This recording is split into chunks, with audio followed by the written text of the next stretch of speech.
What's going on, guys? Boston here with Precious Metal. Today we're looking at the Counterpoint XL, one of my favorite XL cold steel knives. Let's look at the stats as usual. So blade length 6 inches. Overall is 13 1/8. OS 10 steel. Weight 7.9 ounces. 4 millimeter blade thickness, and the handle is 7 1/8 inches. Grivex. Let's take a look at this blade. Let's measure it up, see if it stands true to the packaging. We're going to measure from the choil. I know cold steel likes to start as soon as you can see any metal, but we're going to start from the choil. So 5.5 inches on the blade. Overall, we're looking at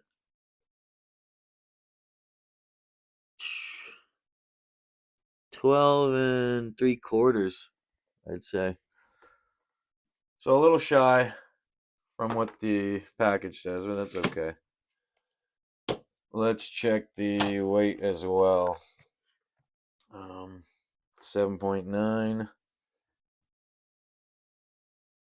Just like to give you guys an accurate, I know the scale's calibrated too, so accurate representation. Maybe the box, well, usually the box isn't always right. So 8.7 or 8.3 ounces, sorry, compared to 7.9. So a little bit heavier, especially for a pocket knife. But to be honest, you don't really notice it in the. I mean, if you wear this in the pocket, I wear this on my belt, so on my hip. Um, and you don't really notice it when the clip is on your belt. So let's move on to the handle here. Underneath the Grivex plastic handles, they have heat treated aluminum, so the handle's real tough. You're not gonna end up bending this or anything like that, breaking it. Triad lock. If you're not familiar with the triad lock, these things can hold upwards of 700 pounds pressure down on the spine. So that's a plus quality there. There's nothing to complain about. When it comes to these Grivex handles, Cold Steel set basically tends to lean towards saying that they're like the budget, you know, budget option for their handles. But compared to the G10, like I don't see any. I really like this stuff. The texturing they put on it's great.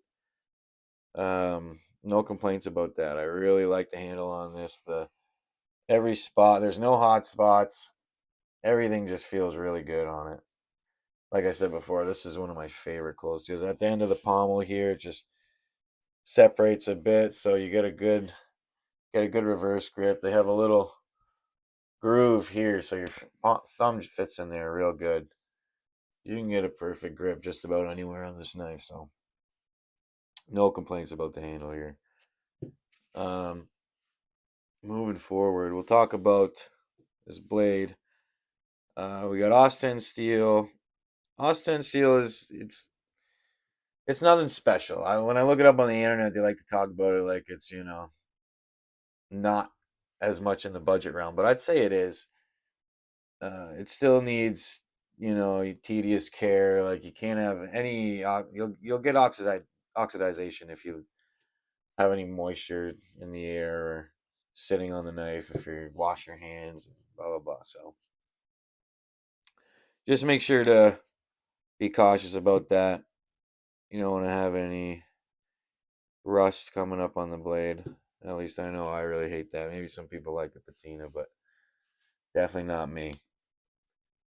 Let's take a look at these cold steel serrations. They're always really nice. If you've seen other reviews, I think Jimmy Slash has one where he's cutting up some pork in a pair of jeans. I think this is the knife he's using too. Yeah, serrations are great. If you're gonna get one of these, I suggest to order your knife with one of these. This is a ceramic serration sharpener. I think this is like a, I don't know. The packaging didn't say cold seal on it. It said something else. I can't remember. I don't have the package anymore. But the one gripe I have about this is that you have 5 notches in the serration, and this only covers 4. So when I pass this through, I have to go again to the other side, and it's just more time consuming. I prefer that you could do one serration and then move on to the next one. But it is what it is. Beggars can't be choosers, I guess. So moving on from that, we got a saber grind, chiseled to a point, I guess, because it is serrated blade. So spear point tip, 4 millimeter thickness on the back spine here. I've already checked that. It is accurate. 90 degree. I mean, it's not a camp knife, but if you wanted to get a spark off it, you could. That's definitely possible. Retention on the pocket clip. Always, you can hear me. I loosen mine up. It's always very good. If you ever pull it back too far because you need more space, just take these off. Grab a pair of pliers and bend it back. You'll be right back to where you started. Other than that, yeah, man, this thing is. It's hard for me to open with my setup I got going here, but I'm pretty close to my camera here. But yeah, everything about this knife is on point. It's one of my favorites, as I said before. Usually I like to just whip it out like that. I don't really use a thumb stud too much, just because due to the weight of the blade. It's like, why not just help gravity help you out? But yeah, like I said, one of my favorite cold steel knives. If you're into spear point large knives, definitely check this one out. I'm late to the party. My first one was the tie light. If I knew about this one, I would have definitely got this first. Tie lights are great, but I really like this counterpoint right here. I don't know if I called it center point by accident earlier. If I did, my mistake. But stay tuned for a video on the shorter version, the counterpoint 1. 3.5 inch blade on that one, I think. I think they claim it to be 4. Maybe it's a little bit under 4. But yeah, probably next video or the video after that will be counterpoint 1.